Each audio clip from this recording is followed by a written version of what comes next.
I now hand the conference over to Ms. Shweta Daptardar from Prabhudas Lilladher Private Limited. Thank you, and over to you, ma'am.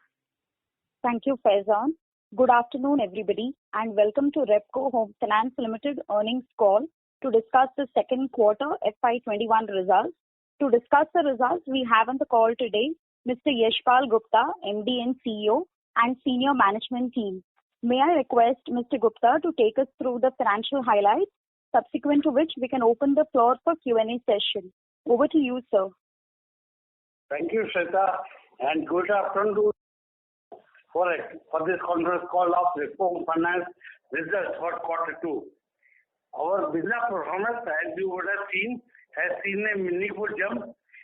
Even though we remain cautious and selective about sanction disbursement, but in second quarter, the sanctions were 3.3 times the first quarter figure, and to put disbursement were 2.6 times the first quarter figure. And they are improving day by day. In very shortly, we expect in few months' time, we should be at the pre-COVID level. In fact, we are targeting growth of about 8 to 10% by the year end. That is what we are expecting, and government has also come out with guidelines. They have also relaxed the norm. If this thing is remain like this, we should record a growth of 8 to 10% in the year, whole year. That's it. Now, our pricing power on the balance sheet side, while growth is continuing, on the pricing side also, if you see our average yield on the new incremental yield on the disbursement, despite the fall in interest rate all around, it was 11% quarter one and 10.9% quarter two. So we still have a power to sanction higher rate loans. The borrowing cost on the other hand has dropped from 8.2% at the end of the previous quarter, to 7.68% at the end of this quarter. Because of this, our NIM has improved and our profit has improved also, though we have made extra provisions, and because of deferred tax, vis-a-vis Q2 of the previous year, the profit is lower. But when we compare with quarter one of the current year, the profit is higher by 26%, despite the provision being going up to 2% of the asset book. Average yield on advances is incremental total was 10.9%, but average yield is 11.43%. Past loans as well as present loans. The margins of Q2 alone were also good at 4.6%. The spread was good at 3.4%, and ROA was good at 2.7% as of Q2 alone, and 18.3% was ROE. Because of lower profit in Q1, if you look at RBI performance, that is slightly lower. But still, Q2 has been much better. And we are targeting, despite growth of around 8 to 10%, we are targeting to maintain spread at more than 3% for the whole year, and margin to be around 4.25%. That is what we are expecting. Our meanwhile, on the provision side, because that is everybody is concerned about that, what will be the impact on the asset class. We have made provision on stage 3 from 58% of the stage 3 assets. It has been increased to 41%. So there is a substantial increase. We have made 51 crores extra provision than what is required by ECL model. Then we have done a small write-back, but still on provision stage 2 also, provision has gone up by 8.5 crores. And if you see overall, as I told you, the provision is 2%, which was only 1.4% in the previous year. The collection efficiency has also improved. We done 93% in October, and it is better.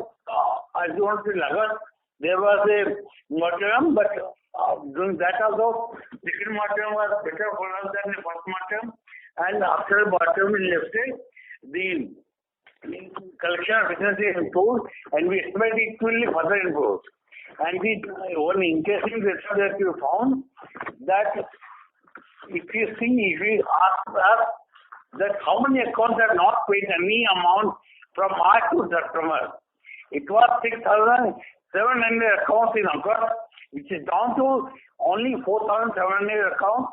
Amount-wise, it was 1045 crores, down to 765 crores, and out of the 765 also, 385 are stage 3 or NPA accounts. So fresh OD accounts are under control. we hope that the collection efficiency will further improve and December NPS will be equal to or lower than the September NPS. Year on year, we registered 5% growth, but as we told, this year we are planning higher growth. Another reason which is coming in the way of higher growth is aggressive takeover by banks. Last year the rate was, this year around, it was 9% or so. This year it's about 12%. Because commercial banks are very aggressive, both private sector and public sector, in taking over retail loans. Whether housing loan, vehicle loan, gold loan, they are getting into all the retail area. That is a big challenge for us. But still we are hopeful of meeting the target. The capital liquidity ratio is good at 26.8%. The requirement of NHB is not only 13% this year. We are double out there. And if you look at the other figures, the off-balance sheet liquidity, that is hanging but not on, is more than 2,000 crores. The on-balance sheet liquidity as on September is around 450 crores. So we don't have any problem with liquidity. That is a good thing for us. Materials are better. I feel now I'll tell you some figures. The total income was 685 crores, up by 4% from the previous quarter H1. The spread is 3.3, margin is 4.5. The PAT is 144.8. ROE is 2.4, that is over 6.1. And our ROE is 16.7%. Now I'll leave the floor open for you to ask any questions. Thank you very much. We will now begin the question and answer session. Anyone who wishes to ask a question may press star and 1 on their touchtone telephone. If you wish to remove yourself from the question queue, you may press star and 2. Participants are requested to use handsets while asking a question. Ladies and gentlemen, we will wait for a moment while the question queue assembles. Reminder to the participants, anyone who wishes to ask a question may press star and 1 at this time.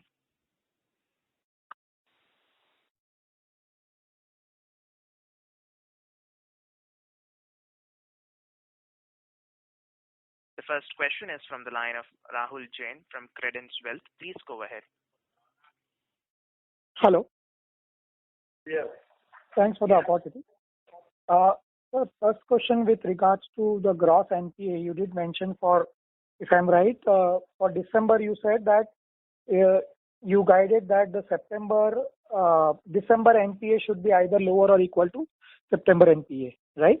Yes. Yes. Okay. So for the full year, you continue to maintain our guidance at around 4% GNPA for the current year FY21. It may be 0.1 or 2% here and there, but around 4%, yes. Sure. And sir, with regards to business growth, how has been the growth in terms of, the sanctions and the disbursements going on? How do you look forward for next 6 to 12 months to come now that probably some kind of pain is over and I understand markets have opened up, most of the sectors are opening up. So where do we stand today in terms of growth and how do we perceive growth coming in next 6 to 12 months and also considering the competition? See, for us, while sanctions are important, but we might have disbursement with them. But ultimately, sanctions is no value we can't disburse. And generally, in our case, if it happens within 3 to 6 months. So if we look at the disbursement figure, last year we did 2,700 crores. 2,700 crores, that is about 225 crores per month. Previous year we did 3,000 crores, that is 250 crores per month average. Last year because March month we could not do much business, otherwise we would have crossed 3,000. Now this year in Q1, we could do only 150 crores. And obviously because Q1, as you know, first month or first 1.5 months are almost washed out. After that also, the work was slow. So first one we could do, the first quarter rather, we could do only 160 crores. Second quarter we done 480 crores. That is 3 times the disbursement that we did in Q1. But still 480 is nowhere near our average run rate of 250 or so. So we expect that Q3 things are going well so far. We expect that we should achieve the run rate of 225 to 250. We are targeting around 800, but I expect minimum 700 we should do. So around 700 to 800 is, of course, there is a big caveat, subject to COVID to not going. So we expect around 700 to 800 to happen in Q3, and Q4 is really good. And the Q3 is okay, and we are able to do 700, 800. Q4 we should do around 900 to 1,000. That is what we are expecting. But of course, it depends on so many factors. But I will say Q3 around 700 to 800 crore, Q4 around 900 crore. That is what we are targeting. Sure. And sir, with regards to the incremental cost of borrowing, is the incremental cost of borrowing going up for us? No, as of now it has come down. I know last 1 month the rupee recently has gone down, but mostly, as you know, our borrowing is from bank, commercial bank. So actually what has happened is their annual reset based on MCLR. So MCLR changed in April, May. Some banks have passed on their preference, some banks have not passed on. So, but September, many banks have passed on. So actually our cost account, as I told you, June was on 8.2 weighted average. In September, it is 7.68. So right now it is not going up. No, I was talking about the incremental. What I observed from your presentation is the incremental cost of borrowing has been going up for last 3 months or so, July, August, and September. So, it is not so. The incremental borrowing cost is a function of the instrument choice you make. So you should not take that very seriously. Okay, sure. So in principle, our cost of borrowing is going down, right? Is going down, but obviously we don't expect it will go down further because already inflation high, the GST rates are going up. This may remain stable as that change. Sure. Thank you so much, sir. Thank you so much. Thank you. The next question is from the line of Manish Agarwal from Phillip Capital. Please go ahead.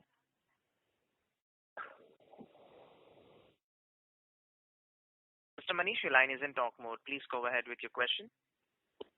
Yeah, thanks for the opportunity. Sir, I have a question regarding your yield on asset. So on a quarter-on-quarter basis, what explains the increase in yield on asset? Is that you started charging the penal charges right now? Sorry, we increase or we decrease? No, because your reported number for the quarter is 11.4 and for Q1 it was 11.29. No. You are taking up threshold or the overall average?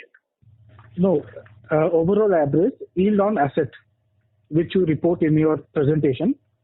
So there is an increase on a quarter-on-quarter basis. What explains that?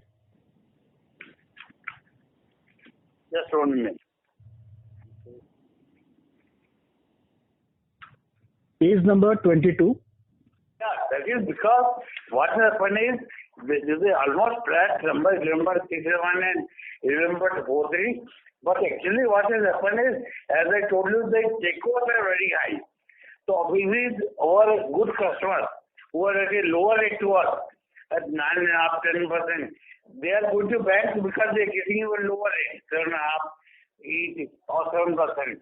So because of that low cost, the yield advances have gone away because of prepaying, and because of that it has gone down.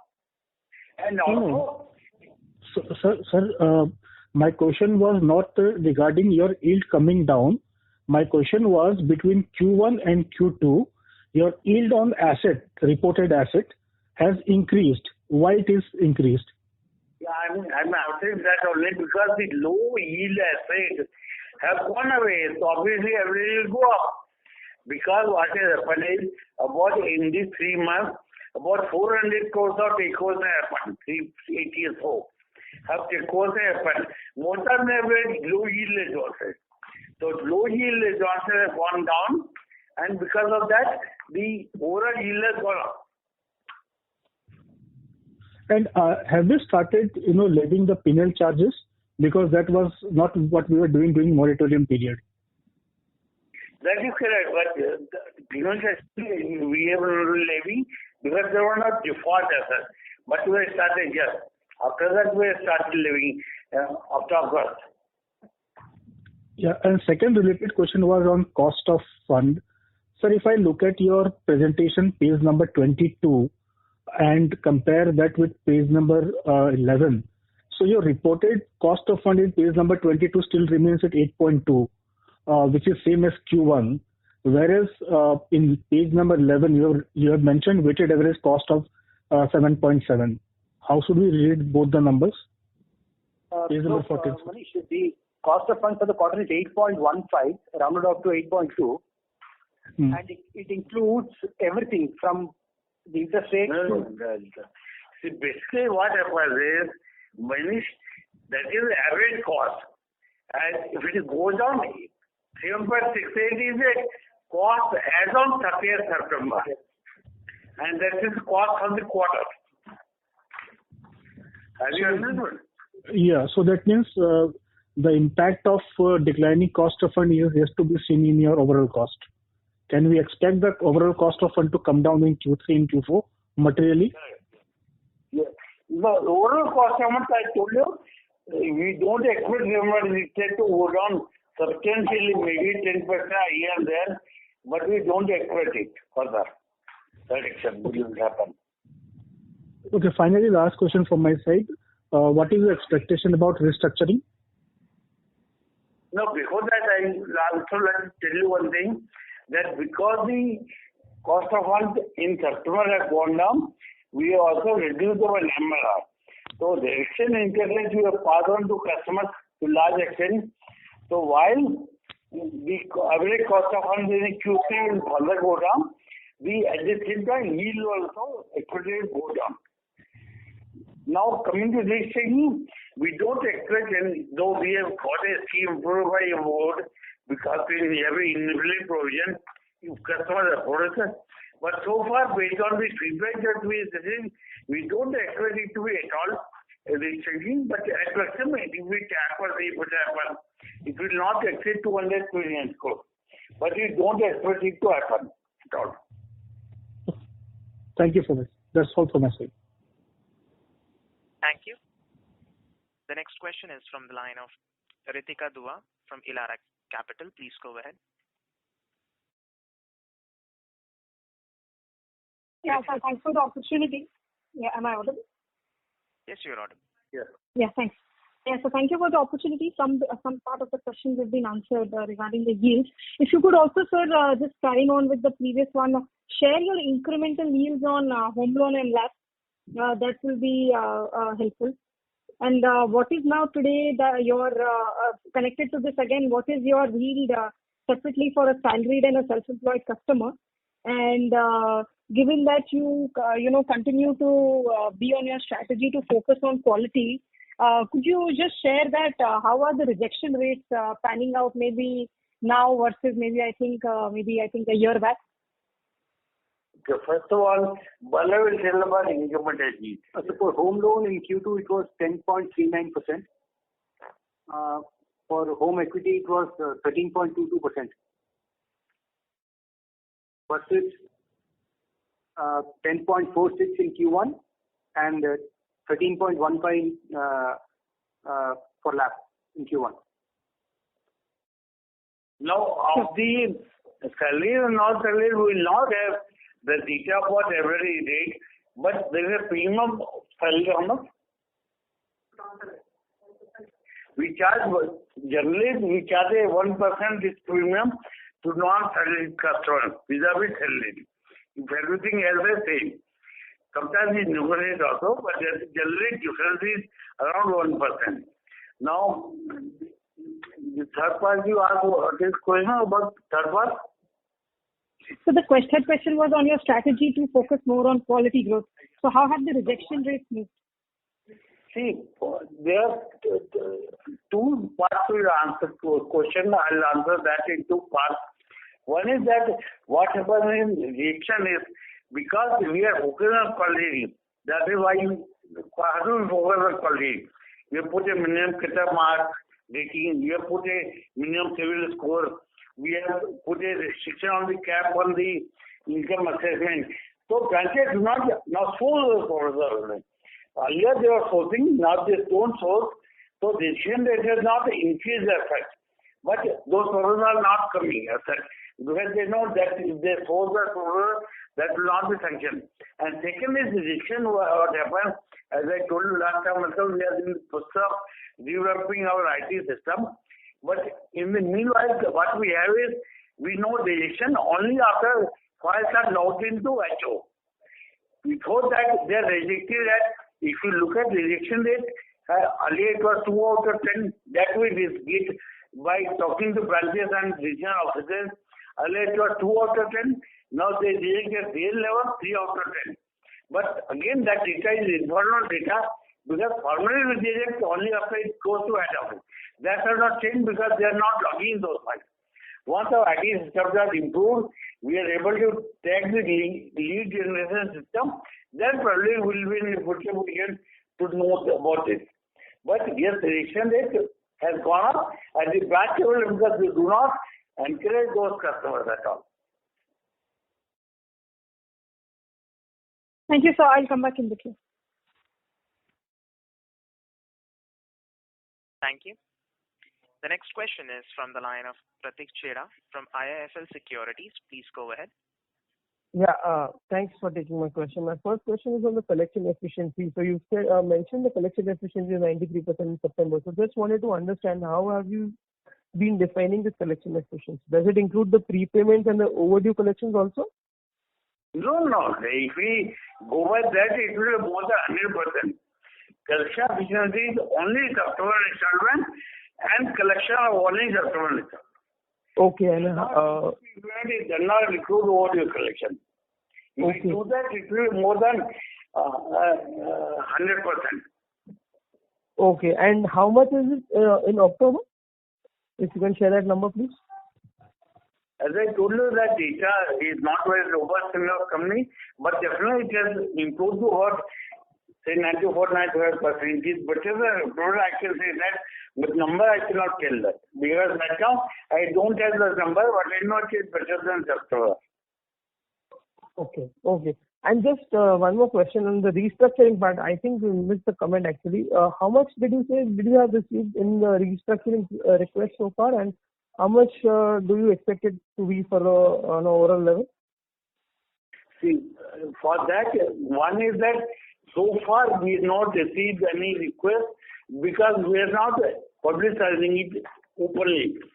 We have obtained a scheme approval from the board. If required, we will give to some of them if they come to branches and insist on that. But so far, not a single customer has come to us. They both have come to branches, but branches would have handled them. So far, no return request has come to head office, number one. Number two, still we have about 1.5 months. So we are seeing whether they really are paying or not paying. Already I told you their collection efficiency is improving. So if at all required, I don't think it to be beyond 200 to 300 crores. But that is what all required. Our understanding is, our assessment is probably not required to do any restructuring.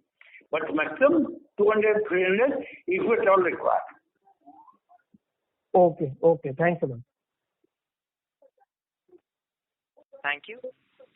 The next question is from the line of Sanket Chheda from B&K Securities. Please go ahead. Yeah, sir. Hello. So, sir, my question was that the non-paying pool, which was about 6%, as you had updated in your last update, now where does it stand? By non-paying pool, I mean customers who have not paid even a single EMI, even in September or October. October data, I told you, I don't have, but it was 765 crores in September. Some would have paid in October, but also 765. 385 where it is 3 on NPA. So actually, if you reduce that, non-paying pool was less than 300 crores in September. But October data I don't have, so I cannot say about that, but it will improve somewhat. Okay. And sir, how do we see growth in maybe coming quarters? This quarter, we were about 65% of pre-COVID level in terms of disbursement. But going ahead, when do we see growth coming back meaningfully, and any guidance that you would like to give for the FY21 or FY22? 22 is far up, but as told sometime back, that we have done 160 crores disbursement Q1, 418 Q2, Q3 we expect about 700 to 800, which is what happened will be higher than last year, and Q4 will be close to 900 crores. And we are looking for a growth of 8 to 10%, but the challenge we are facing in that commercial banks are very aggressive and take over the loans. So while it disburse, but growth is very slow because they are taking about 12 to 12% repayment and 8% normal repayment. So this 20% is only maintaining the book. That is the challenge to us. But we are looking at, we have the board meeting on Friday of 13th, where we have set a target of about 8 to 12% growth for ourselves. Okay, sir. That's all. Thanks. Thank you. Reminder to the participants, anyone who wishes to ask a question may press star and 1. The next question is from the line of Nidesh Jain from Investec Capital. Please go ahead. Thanks for the opportunity, sir. So first on the stage 2... Mr. Jain, the audio is very low from your side, sir. Please increase the volume of your phone. Hello, is it better? Yes. Sir, so firstly on the stage 2, if you can share what is the percentage of stage 2 as of September 20? See, right now as a policy, we share only on March end. So we cannot tell the number. As of March only, we share stage 1, stage 2 and stage 3. Otherwise, we share only stage 3. Sure, sir. So I'm not able to understand how are you saying that December 20 GNPL will be lower than September 20, because around 300 crores of loans which are on the stage 1 or stage 2 have not paid anything. So they will slip into NPA by December 20. Is that not correct, sir? It is correct, but what is not correct is still whatever days are left. We collect that. Or the details in September, so 2 months, 3 months were left, October, November, December. We'll also collect. And existing NPAs also will resolve. Some of them will, not all of them. So what is in this year means that we still have 3 months left. Okay. I mean, now we have only 1.5 months left, but the data is September, so we have 3 months left that time. Sure. And lastly, sir, on the balance transfer, you mentioned that you had around 400 crores of balance transfer in Q2. How are the trends in the month of October and November? They continue to be the same. So you expect similar 400 crores of takeovers in Q3 as well? I mean, it is jewel assigned number because we are also exactly wherever possible. We are giving the reduction rate. Wherever possible, we are giving the additional loans. It is difficult to assign a particular number, but it will definitely more than 300. Okay, sir. Okay. Thank you, sir. That's it from my side. Thank you. Thank you. The next question is from the line of Sarvesh Gupta from Maximal Capital. Please go ahead. Good afternoon, sir, and congratulations on a decent set of numbers. Sir, one thing I could not understand is this 93% collection efficiency, and I think around 4% of your or around 2.5% of your loan book hasn't paid at all. So remaining 4% odd customers decided to skip the EMI in September. but they have been sort of paying sometimes and not paying sometimes. So what is the behavior, sir, in these two buckets? One is this 2.5% which hasn't paid at all. Isn't it getting sticky for you now that almost 2 months since moratorium they haven't paid and also not paid during moratorium? And the other bucket of 4% where they have paid sometimes and they have not paid sometimes. So what is happening in these two buckets, sir? See, one is that I'd like to correct you one small change, that 2.5% that we told us 7% is only for the 12 month. Today we are on middle of November, so maybe some of them are paid. But yes, there are about 4 or 5 customers who do not pay or pay once in 2 months, once in 3 months. And actually that is the area which is of concern for us. And because NPS also, if you see last 1 year, 1.5 years, there will be more than the same number. If anything, they've gone up. Why? Not because we are not collecting NPS.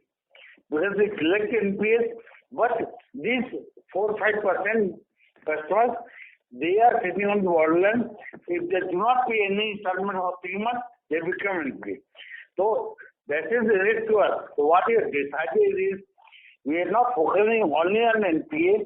We are focusing on NPA as well as OD customers. What we call as stage 2 and stage 1 also. Except the 0 OD you can say. So the results will see. But yes, that is the problem is of us. But we are sure that for NPA you need to be able to know that minimum 90 days default.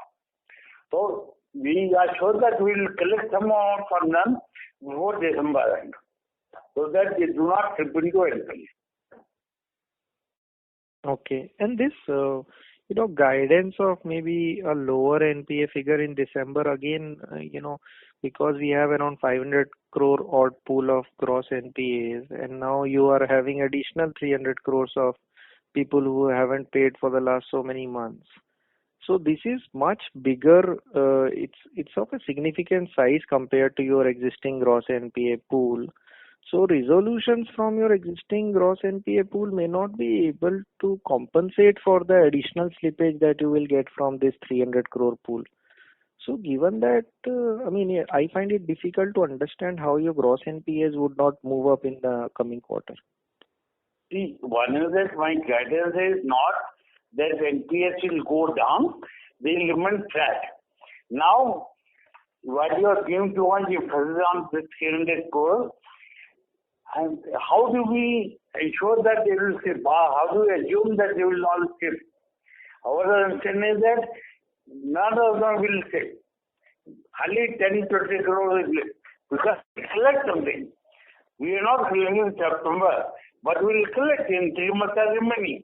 We will not collect maybe 0 value, but 1 or 2 installments we will collect, so that do not skip. That is our strategy. That we also know the resolution will not be easy. Out of 500 crores of NPA that you rightly said, maximum 40-50 crores resolution will happen. In fact, 30-40 crores. So our task is to ensure that fresh slippages are not more than 30-40 crores. Sir, it would be very helpful if you can give the current number of resolution from this 300. If you can give some ballpark number of what has been the progress in this 1.5 months, that would make your statement much more credible, sir. Oh, that is scheduling up to you to decide that data, as I told you, because we discuss only quarter-end data, that is the original thing. But obviously, you have to have this one belief that if we are telling something, it is based on something else. Okay. But you can't give any ballpark number, sir, of what has been the progress in these 45 days on this 300 crore? Any percentage of customers who are getting resolved or started paying? But we cannot give, as you know, balance sheet can be daily, but you don't give number on daily basis. But I can say progress is good enough to give us confidence. I can say that. Okay, sir. And sir, on the balance transfer side, because now banks are getting pretty aggressive on the lower interest rate side. So, for us, I mean, a lot of our good customers are slipping. So, in that strategy, how will our strategy of lowering our gross NPAs over some time fit? Because all of our, the best of our customers will keep moving. So how will we be able to reduce our gross NPAs to a lower number going forward, if at all that is the intention in the coming years? Obviously, see, there are three categories of customers. One, which are no-risk customers, which are going for low rate, very high-pay service. Second, NPA customers, which become default. And third are easy also. While they not all the documents, they may be informal sector or cash handling segment or smaller job. They are happy to pay us till 10, 11, 12%. They want loan, but we know that they are paying. So it is not to do alone that low interest customer will not default, high interest customer will default. No. Despite that, if you see, most of our customers are non-salary customers. Even the NPAs are only 4%. It means 96% are paying. Correct? It does not mean that the informal sector customer will definitely default. If that was so, no housing finance company will survive. Because they are our bread and butter. Understood, sir.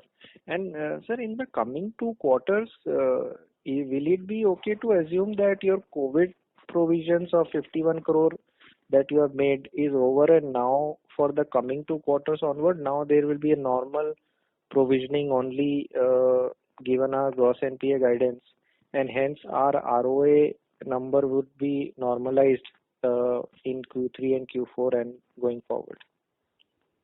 See, there are 2 parts.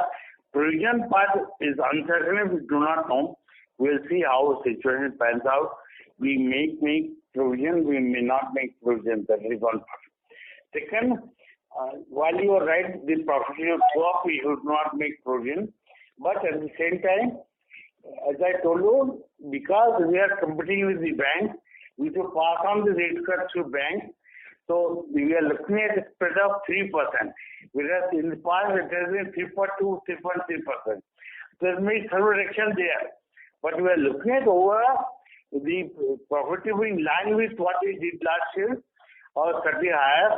But on that, it is different because it's a game of various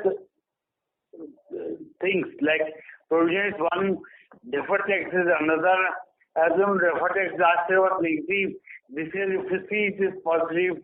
So deferred tax, provisions, court provisions, then your interest rate that you give to customers, you cannot pass on if you do not pass on, they are going away. So there are a variety of factors. Understood, sir. All the best for the coming quarters. Thank you. Thank you. The next question is from the line of Rohan Modi from RSM Advisory. Please go ahead. Hello, sir. Yes. Sir, my question is, your equity is compounded at around 18-19%. Return on equity is 18-19%, and your loan book is growing like 8-10%. So in the next few years, if your loan book is grow at a smaller rate, you can consider buyback on your equity. So your gear ratio should be maintained around 5 and 6. See, that is something which is too early to talk, because you also say in coming year. Who knows, the coming years economy will pick up, commercial banks may become less aggressive, and our growth will be higher again, back to 20-25%. All these are conjectures, so I will not like to comment on that. We will see as the things pan out. Okay. So my second question is, our competitive advantage is in a non-salary segment. Like we are good at assessing the credit of non-salary people. So why are we are moving towards salary class people? Because see, most of them salary class people, one, let me tell you, they are not fully salary class. More than 50% of their income is from salary, and they other source of income like they do tuition, they do mechanic job, and most of them salaries are not very high job. Some of them are, but most of them are, say, for example, somebody will drive somewhere, somebody will be employed in a shop or a small factory, they will be getting 20,000, 25,000. So they are salaries, but not in that sense, number one. Number two is that what has happened in last 3 years, as you know, NPS have started going up. And non-salaried class, once they lose business, it is very difficult for them to pay. We found that our risk was high. It is not that we are not giving to non-salaried. Even today, if you see, non-salaried is 7.8 and salary is 48. Only our board decided that we should rebalance the portfolio. It used to be as high as 65-35. Now we are saying that 50-50 is what is our target. So it is not that we are not giving, but we are giving more to salary, you can say. But salary also, as I told you, not high-fied. Okay, sir. Thank you. That's all. Thank you. Reminder to the participants, anyone who wishes to ask a question may press star and 1 at this time. The next question is from the line of Aviral Jain from SG India. Please go ahead. Thank you, sir. My question was again around asset quality. If you can give a breakup of what's the quantum of 90 plus, 120 plus, because a lot of things are getting lost in translation about how RBI and Supreme Court has asked banks and NBFCs to classify NPAs. But what would be our 90 plus and 120 plus position as of September 20th? And is it improving, as you've been saying that the collections are improving? So what's the quantum of improvement that you are seeing? See, as far as quantum improvement is concerned, as you have seen, our June NPAs were lower than March, and September NPAs are lower than June, though marginally, but they are lower. And as far as time bucket is concerned, Bala, right now we don't have the data, Bala will share with you. And given that in the September presentation, the June presentation, it is more or less the same. Yeah, that's what. So there was additional disclosure. I'll get in touch with you, Bala, separately to understand this figure.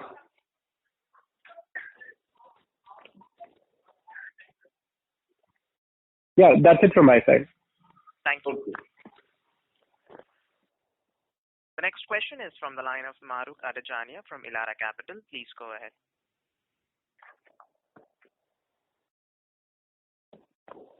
Mahrukh Adajania, your line is in talk mode. Please go ahead with your question. Yeah, hi sir. So my question is on check bounces. So what is the check bounce rate that you experienced in, say, September, October, and what was it pre-COVID?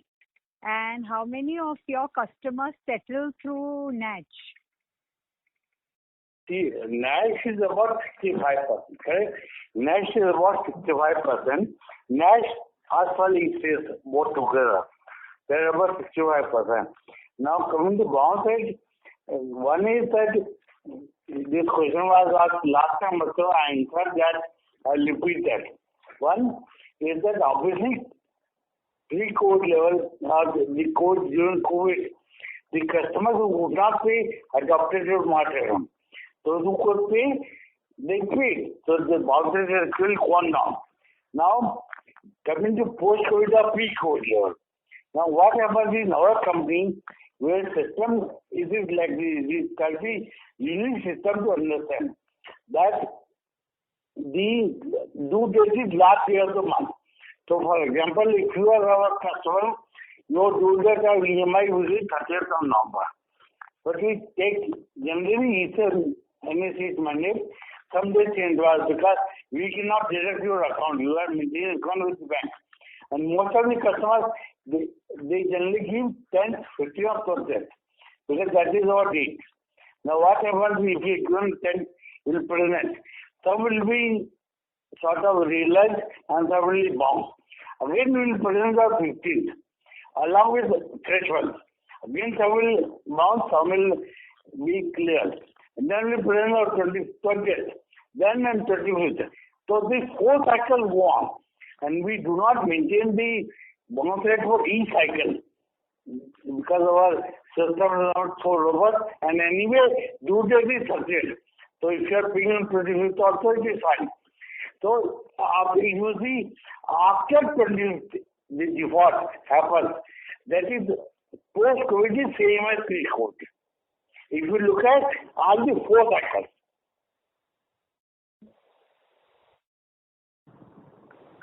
Okay. Thank you. Thank you.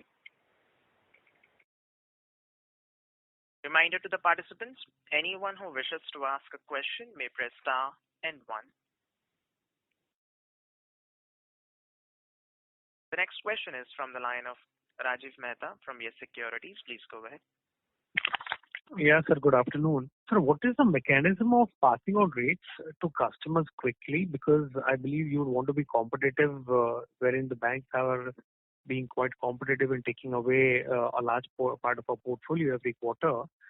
So if you were to be more competitive and if you were to pass on rates to existing customers quickly, would you just continue with the current mechanism, or you would want to think about something which can, make you, from a rate perspective, slightly more, preferable?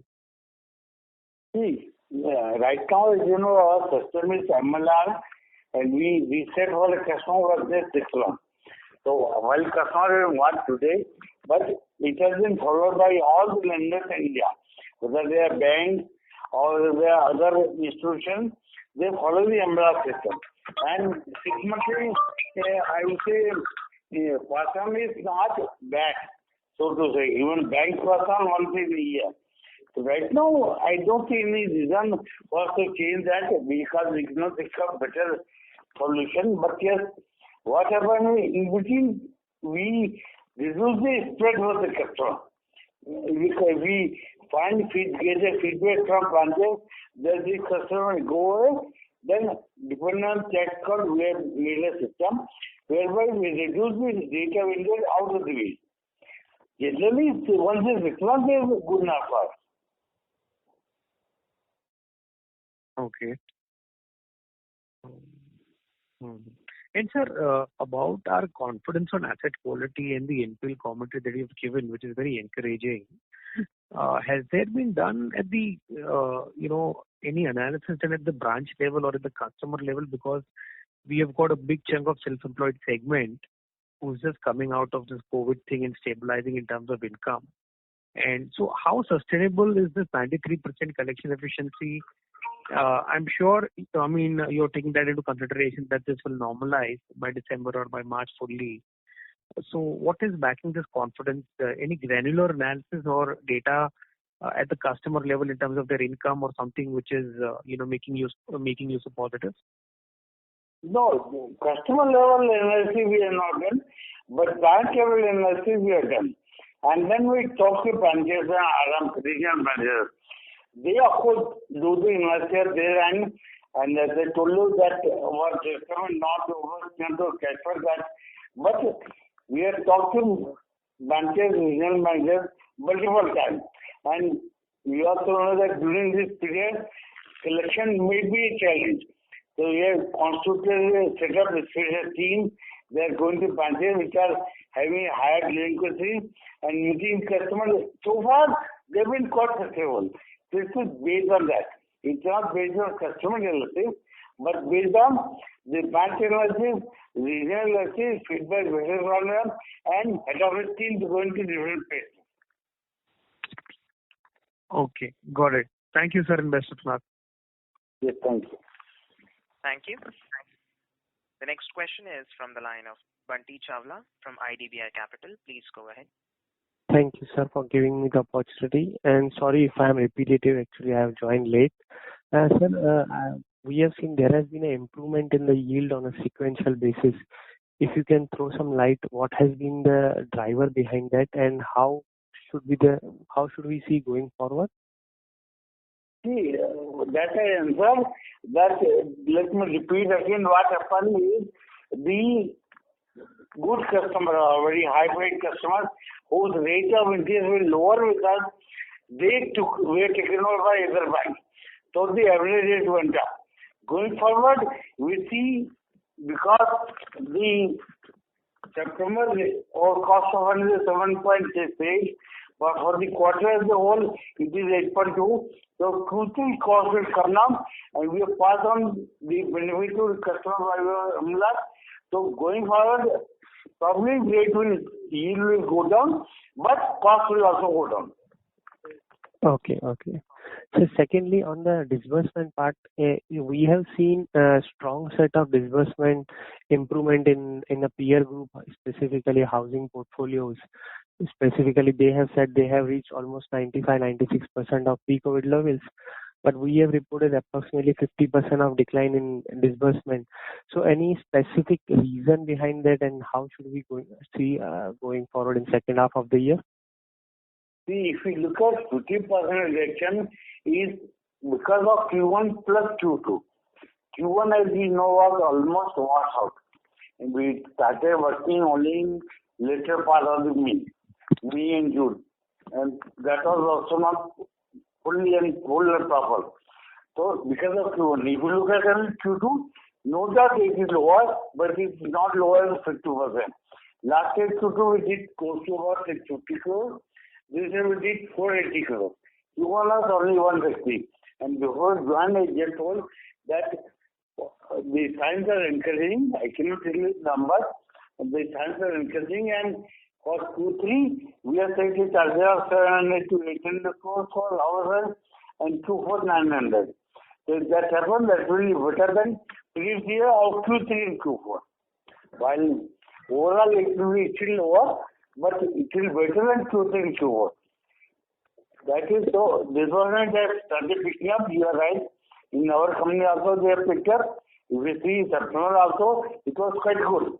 Though slightly below the normal level, but it was first few months it created all the negative figures which cannot be taken back. Yes. So can we say AUM growth of 5%, which we have targeted earlier, will be maintained? In fact, we have revised our target to around 8% also. Oh, okay, sir. Thank you, and best of luck for the future. Thank you. Ladies and gentlemen, that was the last question for today. I would now like to hand the conference over to Ms. Shweta Daptardar for closing comments. Thank you, Faizan. On behalf of Prabhudas Lilladher, I would like to thank the management team of Repco Home Finance for joining us on the call today. Thank you and goodbye. Thank you. Thank you. Ladies and gentlemen, on behalf of Prabhudas Lilladher Private Limited, that concludes this conference. Thank you for joining us, and you may now disconnect your lines.